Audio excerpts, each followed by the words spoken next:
안녕하세요. 매일 재테크한 남자 리치판다입니다. 오늘도 여러분께 부동산 뉴스 속에 숨겨져 있는 투자적 인사이트 알려드릴 거고요. 그 중에서도 부동산 정책과 관련된 분석을 말씀드리려고 합니다. 자, 오늘의 정책 변화 무엇인가 하면요. 경기도의 꼼수, 법인, 외국인, 토지 거래 허가 구역을 해지한다라고 하는 내용입니다. 여러분 다들 보셨죠? 저희 단톡방에도 올라왔었는데 다들 드는 생각이 뭐 해지할 수도 있지 뭐 좀 경기도 뭐 분위기도 별로 좀 안 좋고 가격도 좀 빠지고 있으니까. 근데 그렇게 생각하시는 분들이 많을 것 같은데 저는 조금 달랐어요. 왜냐면 아니 왜 갑자기 해지를 하지? 왜냐면 지금 조정 지역으로 묶여 있는 곳들 중에서 뭐 대구라든지 이런 식으로 실거주자들이 피해를 받고 있는 지역들, 동두천 뭐 이런 곳들 같은데 보면은 가격이 하락하고 있는 데다가 뭐 미분양도 쌓여 나가고 있는데 실제로 조정 지역으로 묶여가지고 뭐 매도도 잘 못하고 매수하려는 사람 같은 경우에는 또 대출도 안 나오다 보니까 실거주자분들이 상당히 곤욕스러운 상황입니다. 그러다 보니까 이제 지자체장들이 지속적으로 우리 조정 지역이 아니라 조정 지역을 좀 해제해 주세요라고 거듭 요구하고 이야기를 하고 있음에도 불구하고 아직까지 깜깜무소식이죠. 근데 저는 이제 그런 형태의 곳을 해제한다라고 했을 때는 실거주자를 보호한다라고 하는 명분이 있어요. 그래서 그거는 해제를 해줄 수도 있다라고 보는데 반면에 지금 이번에 해제되는 거 물론 이게 갑자기 뭐 특단의 조치를 내렸다기보다는 원래 기존에 지정이 되어 있던 부분이 기간이 만료돼 가지고 자동적으로 사라지게 되는 이제 해지되는 그런 형태의 것이지만 왜 하필 법인 외국인 대상으로 했을까라는 의문이 들었습니다. 자, 볼게요. 법인 외국인 대상 규제 완화가 꼭 반드시 필요한 걸까요? 그러니까 실거주자들을 보호하기 위한 아까 말씀드렸던 조정 지역을 비조정 지역으로 해제하는 것과 같은 어, 그런 부분도 생길 수 있겠죠. 그런 부분들이라면 가능할 것 같다고 말씀을 드렸는데 문제는 그렇게 해제가 됐을 때 투자자들이 유입될 수 있기 때문에 해제를 못합니다라고 얘기를 했는데 그러면 지금 경기도에 있는 법인 외국인 대상 규제를 해제하게 됐을 때는 법인 투자자들이 이 해제된 지역으로 유입돼서 추가적인 투자를 하지 않는다는 보장이 있을까요? 이 역시도 집값 상승에 어느 좀 불씨가 되지 않을까요? 저는 그런 생각을 갖고 있어요. 아 근데 리치판다야 토지거래 허가구역 법인 외국인 대상 거기가 뭔데 잘 모르시는 분들도 있을 것 같아가지고 좀 말씀을 드리면요. 경기도가 이제 오늘 5월 1일자로 수원시 등 23개시 전역에 지정된 외국인 법인 토지거래 허가구역을 해제한다고 오늘 밝힌 거예요. 근데 그 내용을 보면은 이번 해제 조치는 4월 30일로 외국 법인 토지 허가 구역 지정 기간이 만료되는 것 때문에 발생을 하는 거예요. 이게 최초에 2020년 10월에 투기 목적 주택 취득을 차단하기 위해서 6개월간 처음에 제정을 했었고요. 그 이어서 연장을 해가지고 21년 4월부터 해서 토지 거래 허가 구역으로 1년간 재지정이 됐었어요. 근데 이제 이 부분 같은 경우에는 이번에 해제를 한다라고 하면서 경기도 관계자 입장에서 봤을 때는 토지 거래 허가 구역을 해제하더라도 정부의 외국인 부동산 거래 검증 강화, 법인 투기 수요 근절 대책 등으로 외국인 법인의 주택 투기 수요는 제한적일 것으로 예상한다라고 이야기했다고 합니다. 예상이에요, 예상. 어떤 확신을 갖고 있다라기보다는 하나의 현상에 대한 예상인데 사실 여기에 봤을 때 이 토지거래 허가구역으로 묶여 있는 것 중에서 서울에 인접한 지역들만 있었고요. 우리가 알고 있는 것 중에 안성시, 이천시, 여주시, 양평, 가평, 포천시, 동두천시, 그리고 연천군까지 이렇게 외곽을 둘러싸고 있는 지역들은 기존에도 토지 거래 허가 구역이 지정이 되어 있지 않았었습니다.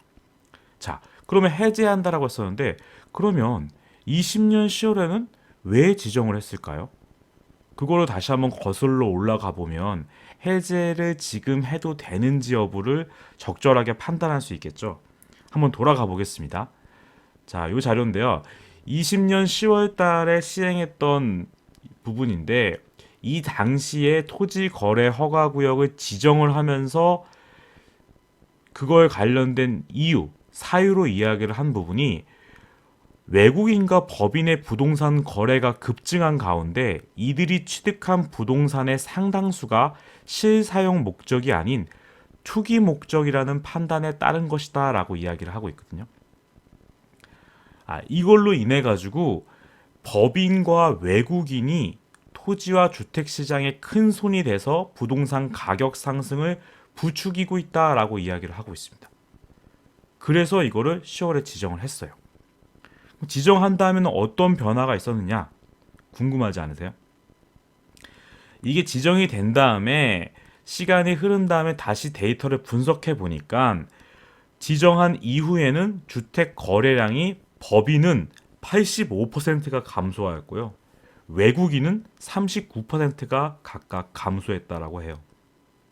이거는 지난 이제 적용하기 전 직전 8개월과 직후 8개월에 토지거래 허가구역 지정 전 8개월, 직후 8개월의 주택 거래량을 비교한 결과라고 보면 되거든요.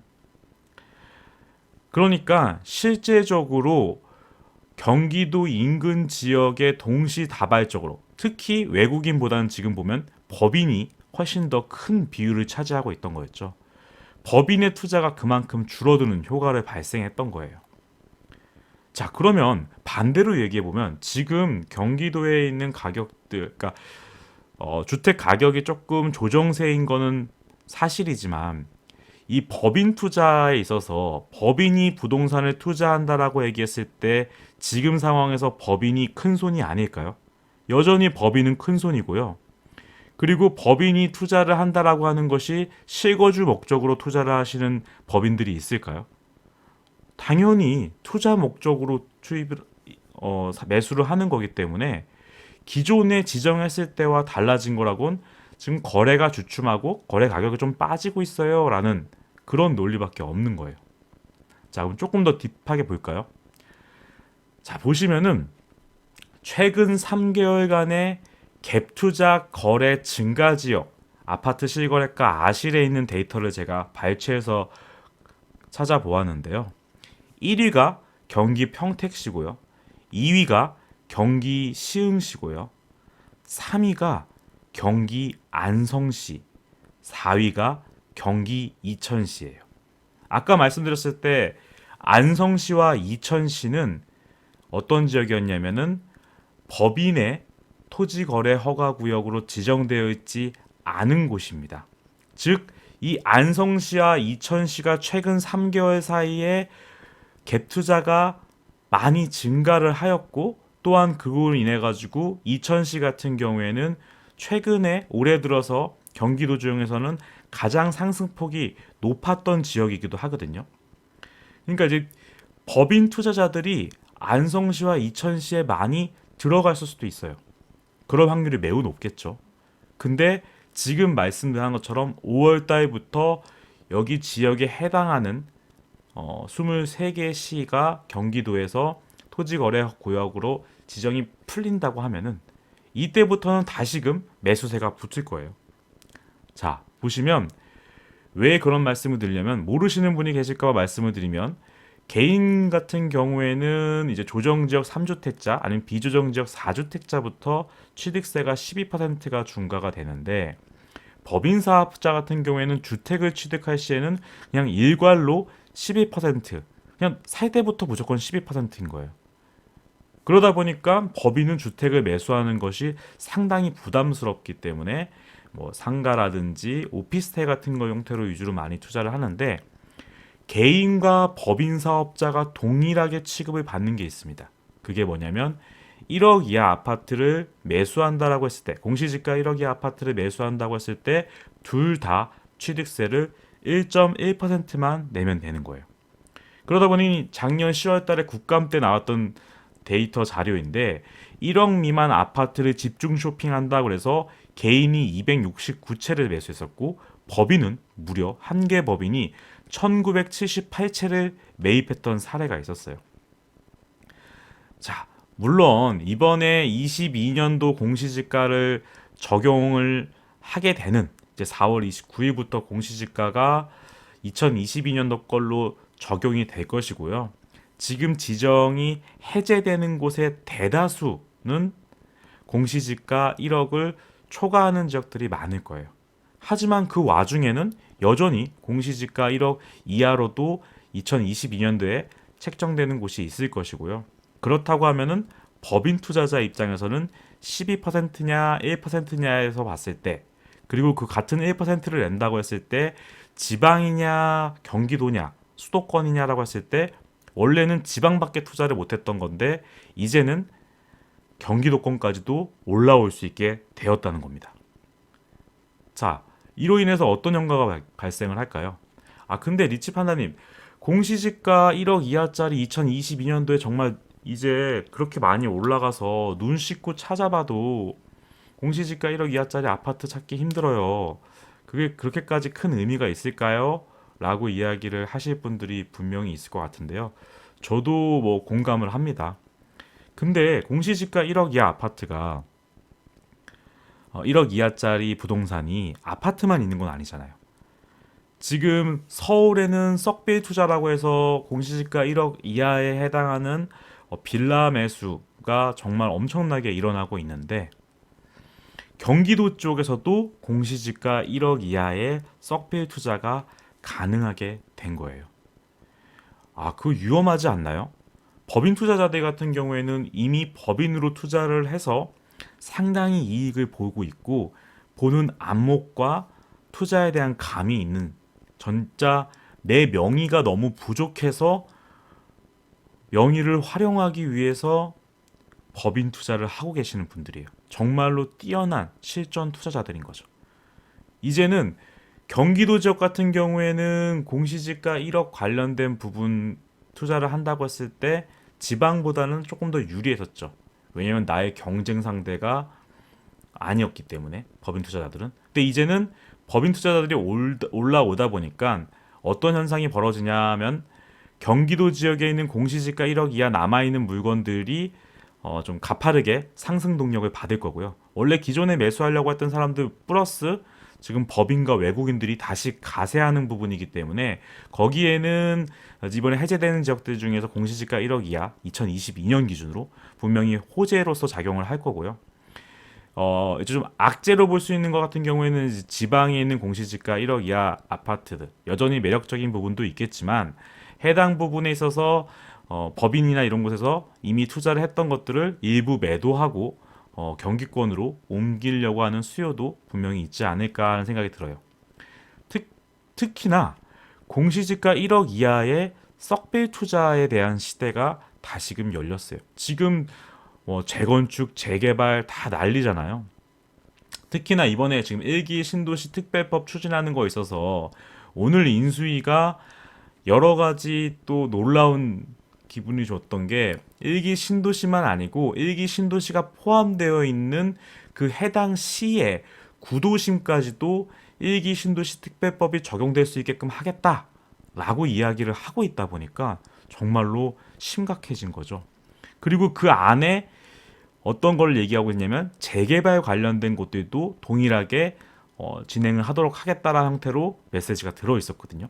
그렇다고 하면은 1기 신도시가 위치해 있는 그 경기도에 있는 시에 1억 이하 썩빌들을 법인들이 가만히 놔둘까요? 제가 봤을 때는 법인이 어차피 1억 이하 썩빌이고 서울은 많이 올랐지만 경기도는 그렇게 많이 안 올랐어. 어차피 그냥 묻어두자 라고 투자를 할 사람들이 정말 많을 것 같다라는 저는 생각이 들고 있습니다. 자, 오늘 제가 말씀드렸던 경기도에 있는 법인 그리고 외국인 대상 토지거래 허가구역이 해제된 것과 관련돼서 좀 설명을 드렸고 이야기를 드렸는데, 어쩌면 이런 사태로 인해 가지고 서울권에만 부동산 상승 기류가 있었던 부분이 경기도까지도 퍼질 수 있는 그런 상황이 되지 않을까라는 생각을 갖고 있습니다. 실제로 지금 KB나 한국부동산의 주간 통계를 보게 됐을 때 서울과 경기도 지역을 찾아보기가 어려웠었는데요.